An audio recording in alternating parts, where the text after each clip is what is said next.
नमस्कार प्रिय भक्तजनों, आज के इस वीडियो में मैं आपको बताऊंगी श्राद्ध पक्ष तिथि कब प्रारंभ हो रही है, कब समाप्त हो रही है, हमें ऐसे कौन से कार्य करने हैं जिससे हमारे पितर तृप्त हो जाएं। श्राद्ध पक्ष की तिथियों में होता है हमारे पूर्व जिस तिथि में इस संसार को गए हैं, श्राद्ध पक्ष में उसी तिथि को किए जाने वाला श्राद्ध सर्वश्रेष्ठ होता है। जिनके दिगत कोई न कोई हम तिथि या कोई न कोई शरीर छूटने की स्थिति हमें याद ना हो तो उन्हें श्राद्ध के लिए अमावस्या तिथि या पूर्णिमा तिथि होती हैं। यह श्राद्ध पक्ष का सबसे आखिरी दिन जिसे हम सर्वपितृ अमावस्या कहते हैं, उस दिन सभी के निमित्त हमें श्राद्ध निकालना होता है। बाकी तो जिनको हम तिथि के अकॉर्डिंग श्राद्ध पक्ष कर देते हैं, उसी तिथि पर बुद्धिमानों को श्राद्ध करना चाहिए। आइए वायु पुराण के हिसाब से हम लोग जानते हैं कि किस तिथि पर श्राद्ध करने से क्या क्या लाभ होता है। जो पूर्णिमा के दिन श्राद्ध आदि करते हैं उनकी बुद्धि पुष्टि, स्मरण शक्ति, धारणा शक्ति, पुत्र पौत्र आदि ऐश्वर्य की वृद्धि होती है, सुख की प्राप्ति होती है, धन की वृद्धि होती है, मनोकामनाएं पूर्ति होती हैं। वह पर्व का पूर्ण फल होता है। तो इस वर्ष पूर्णिमा का श्राद्ध 17 सितंबर इसी प्रकार प्रतिपदा धन संपत्ति के लिए होती हैं। श्राद्ध करने वालों की प्राप्ति वस्तु नष्ट नहीं होती हैं। और प्रतिपदा का श्राद्ध होगा 18 सितंबर को। द्वितीया को श्राद्ध करने का व्यक्ति राजा होता है। उत्तम अर्थ की प्राप्ति के अभिलाषी को तृतीय का श्राद्ध करना चाहिए। यही तृतीय शत्रुओं का नाश करने वाला होता है। पाप नाशिनी है जो तृतीया होती हैं इस वर्ष 20 सितंबर को है। चतुर्थी को जो श्राद्ध होता है वह शत्रुओं का छिद्र देखता है, अर्थात उसे शत्रुओं की समस्त कूट चालों का ज्ञान होता है। चतुर्थी का जो श्राद्ध होता है वह 21 सितंबर को पंचमी तिथि को श्राद्ध करने वाला उत्तम लक्ष्मी की प्राप्ति कराता है। पंचमी तिथि का जो श्राद्ध होता है इस 22 सितंबर को षष्ठी तिथि को श्राद्ध कर्म संपन्न करता है। उसकी पूजा देवता लोग करते हैं। षष्ठी तिथि का श्राद्ध होगा 23 सितंबर को। जो सप्तमी को श्राद्ध आदि करता है उसको महान यज्ञों के पुण्य फलों की प्राप्ति होती है, वह गणों का स्वामी होता है। सप्तमी तिथि का जो श्राद्ध होता है 23 तारीख को, ध्यान दीजिएगा षष्ठी और सप्तमी दोनों एक ही श्राद्ध में हैं। तो 23 तारीख अब आगे सुनते हैं। जो अष्टमी का जो श्राद्ध होता है संपूर्ण समृद्धि या प्राप्त करता है। अष्टी का जो श्राद्ध है वह है अष्टमी का जो श्राद्ध है वह 24 सितंबर को है। नवमी तिथि को श्राद्ध करने वाला प्रचुर ऐश्वर्य मन के अनुसार अनुकूल चलने वाला स्त्री को प्राप्त करता है। तो नवीं तिथि का श्राद्ध रहेगा 25 सितंबर को। इसी दिन सौभाग्यवती का भी श्राद्ध मनाया जाता है।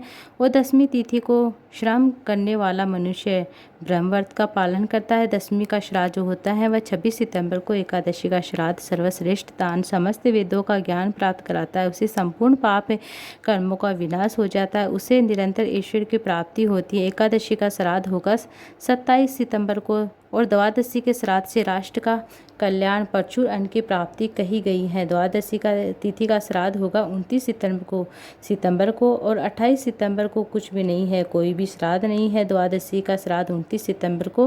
त्रयोदशी के श्राद्ध से संतान वृद्धि, संतान बुद्धि, धारणा शक्ति, स्वतंत्रता, उत्तम पुष्टि, दीर्घायु तथा ईश्वर की प्राप्ति होती है। ये त्रयोदशी का श्राद्ध होता है जो 30 सितंबर को। चतुर्दशी का श्राद्ध जवान मृतकों के लिए किया जाता है। जो हथियारों द्वारा मारे गए हैं उनके लिए भी चतुर्दशी का श्राद्ध होता है। चतुर्दशी का श्राद्ध 1 अक्टूबर को होगा। इसी दिन आग, दुर्घटना, अस्त्र शस्त्र, अपमृत्यु से मृतकों का श्राद्ध करना चाहिए। देखिए चतुर्दशी का जो श्राद्ध होता है ना, हम लोग अपने भारत की जो जवान हैं, जो राष्ट्र हित के लिए, राष्ट्र सुरक्षा के लिए जो सैनिक होते हैं मारे जाते हैं, उनके निमित्त भी हम लोग कर सकते हैं, करना भी चाहिए। अब आगे सुनते हैं अमावस्या का श्राद्ध समस्त विषम उत्पन्न होने वालों के लिए, अर्थात 3 कन्याओं के बाद पुत्र या 3 कन्याओं के बाद कन्याएं, उनके लिए होता है। जोड़े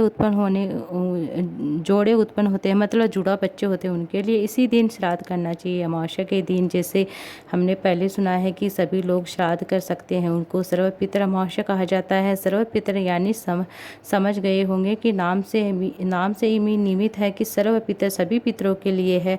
अमावस्या तिथि होती है, अज्ञात हो सभी के लिए हम लोग इसी दिन श्राद्ध कर सकते हैं। इसी दिन से पितृपक्ष समाप्त हो जाता है। अब आगे सुनिए, 9वीं तिथि के दिन किया जाने वाला श्राद्ध जो 25 सितंबर को दुर्घटना में अथवा युद्ध में घायल होकर मरने वाले को श्राद्ध कृष्ण पक्ष की चतुर्दशी को किया जाता है। तो चतुर्दशी तिथि को 1 अक्टूबर को इस श्राद्ध को आप कर सकते हैं।